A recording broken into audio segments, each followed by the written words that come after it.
I don't know if anyone's following the news tonight. Newt Gingrich won Georgia. So feel that as you may. This sort of revisits an ongoing theme that I have, which is that I don't understand the way that other people's brains work. And it's depressing at times. And when I went home for Thanksgiving, I realized that I don't even understand how my own family's brains work. And how am I going to change the world if I can't even change my own family's behavior? And this is sort of me and a lot of them. And then something amazing happened. In 2005, my mother bought a Prius. This isn't it. This is a better picture.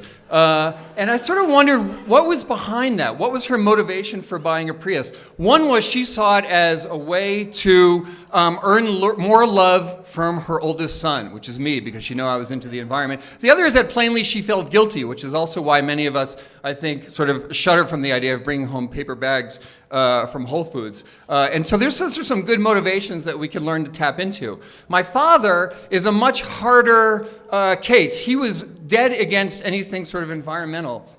And sort of really resisted the idea, and then eventually one day changed all the windows in his house and all of the insulation in his attic, did a whole energy retrofit, more than I can ever imagine. And the reason was because of George Bush. George Bush was the most influential influence in my family. He brought us together like nobody else had before, together because we finally had something we all agreed in. And so that was like a real driver. And I realized my father was like the father in My Big Fat Greek Wedding, which is that he just needed to come to it himself. We needed to trick him into thinking that this was his idea. And then it was a great thing to do, and he sort of proceeded with it with great vigor.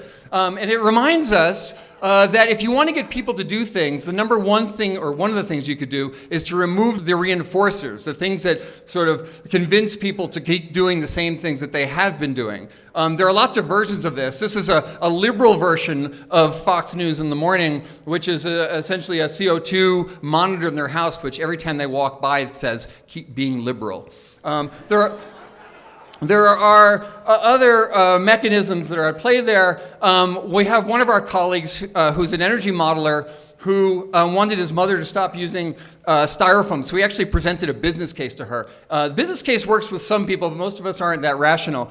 Another colleague of ours is Seema in the middle, and her father's a petroleum engineer via Saudi Arabia and Houston, and he was not going to budge. And so she very cleverly realized that her mother could be a Trojan horse for sustainability into their family, convinced her to start composting, and lo and behold, her mother brought it up, and her father had one of two options: either get on board and enjoy the love of his family, or choose that fight, and he did obviously the former.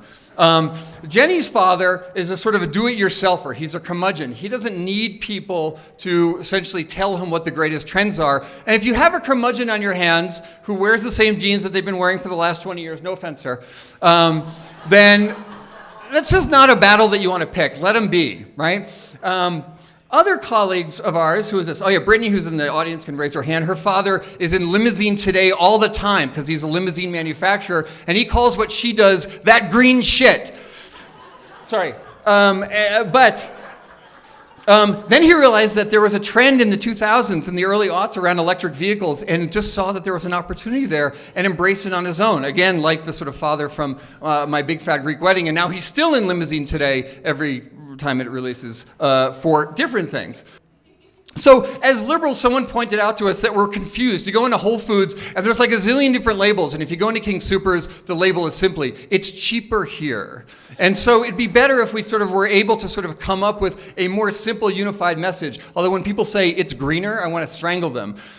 It's better to sort of tap into people's identity. If you're a hipster and you can convince someone to ride a bike, that's great. But if you can convince somebody who's not a hipster to embrace their identity and do what we're talking about, that's great too. So for example, if you're a Boulder mom, or if you're a parent, then obviously the thing to play to is their identity around fear and their crazy obsession with their child, if you can find a way to do that. So with that, what's next? Oh yes.